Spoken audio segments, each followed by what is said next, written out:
Hi, ich bin's Fabiana von Einfach Backen und bei uns gibt's tolle Rezepte, die ihr ganz einfach zu Hause nachbacken könnt. Wenn ihr also Lust habt, dann abonniert gerne unseren Kanal. Und am besten, ihr aktiviert sogar noch die Glocke, dann verpasst ihr auch wirklich gar kein Rezept, weil ihr dann immer eine Push-Benachrichtigung erhaltet. Und heute zeige ich euch, wie ihr ganz einfach eine Bananen-Schokotorte macht. Für unseren Boden brauchen wir Eier, Backkakao, Zucker, Mehl und eine Prise Salz. Für die Füllung Blattgelatine, Zucker, Creme fraiche, Bourbon-Vanille, Sahne und etwa 3 bis 4 Bananen, also ungefähr 400 Gramm Fruchtfleisch und Zartbitterkuvertüre und nochmal etwas Sahne. Für unsere Torte brauchen wir heute einen Biskuitteig. Das heißt, ich gebe jetzt hier die Eier in die Rührschüssel, den Zucker auch gleich und eine Prise Salz und schlage das Ganze dann auf höchster Stufe ungefähr 4 bis 5 Minuten schaumig auf.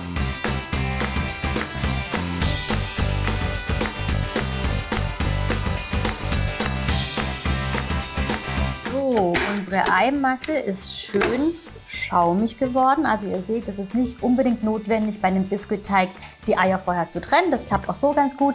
Ihr müsst sie einfach nur lange genug aufschlagen. So, und jetzt geben wir die restlichen Zutaten dazu. Ich mische hier den Backkakao mit dem Mehl.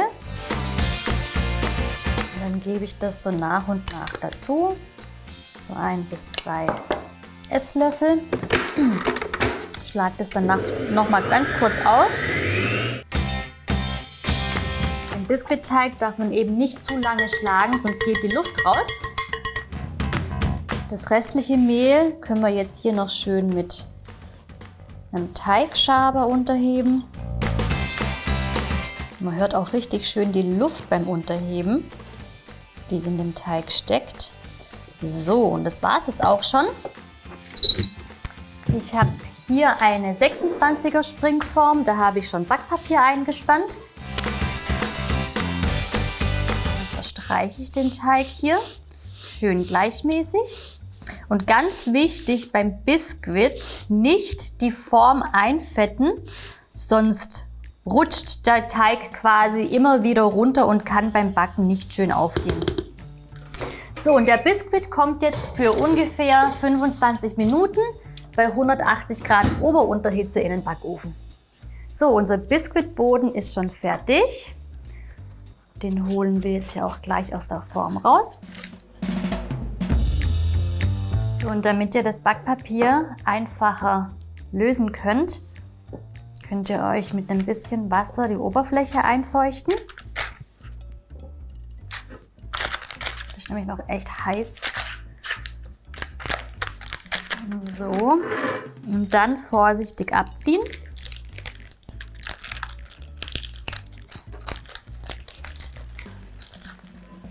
So, und dann lassen wir ihn auch direkt so verkehrt rum abkühlen, weil dann habt ihr nachher für die Torte eine schöne glatte Oberfläche.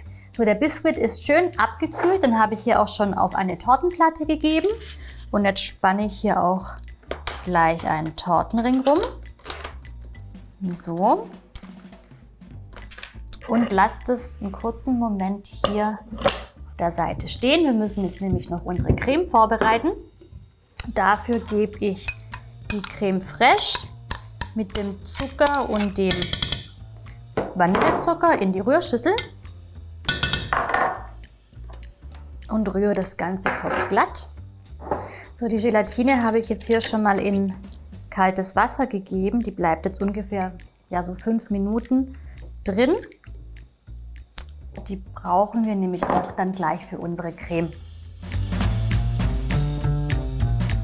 Ich teile mir jetzt so 2 bis 3 Esslöffel von der Masse ab und gebe die hier in einen kleinen Kochtopf.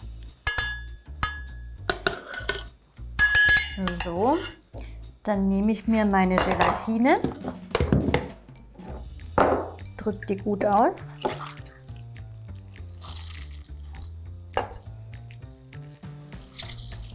Und gebe die auch in den Topf. Und jetzt erwärme ich das Ganze, bis sich die Gelatine komplett auflöst.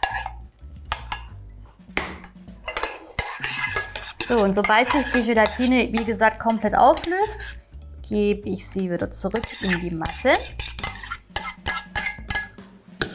Verrühre das Ganze ganz kurz miteinander.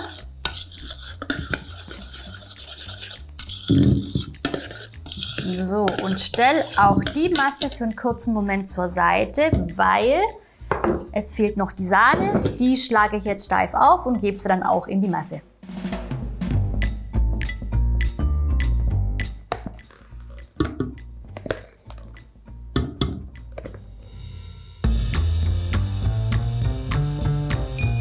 So, ich habe unsere Bananen schon mal der Länge nach halbiert und geschält natürlich. Und jetzt setze ich die hier so auf den Boden drauf. Ja, wenn die Bananen bei euch genauso lang sind wie bei mir, dann könnt ihr sie auch gerne noch mal einmal in der Mitte teilen. Und wenn ihr sie auf den Tortenboden legt, dann schaut, dass so ungefähr 1 Zentimeter bis zum Rand bleibt.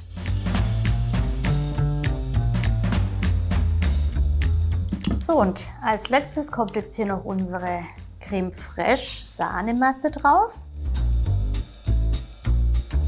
Ihr könnt auch mal ganz leicht auf die Oberfläche klopfen. Dann verteilt sich die Masse nochmal schön. So, und das Ganze gebe ich jetzt für einen kurzen Moment in die Kühlung und in der Zwischenzeit bereite ich noch die Schokoglasur vor.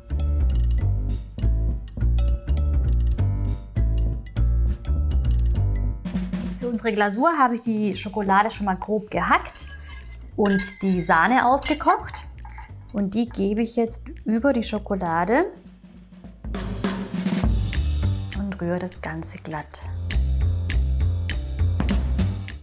Prima. Dann kann ich auch schon den Kuchen holen und dann sind wir fast fertig. So, wir geben jetzt hier die Schokolade portionsweise drauf. Und verstreichen das Ganze auch schon.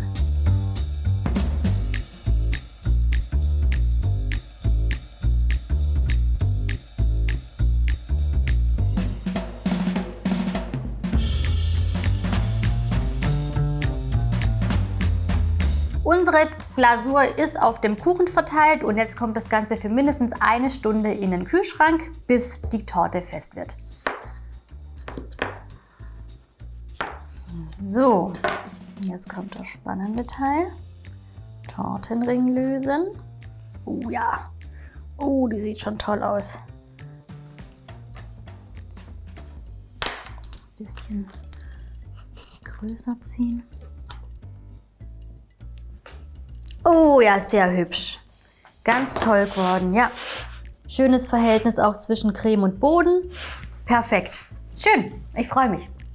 Wenn euch das Rezept genauso gut gefallen hat wie mir, dann lasst gerne ein Like da und zum Nachbacken findet ihr das Rezept wie immer unten in der Infobox.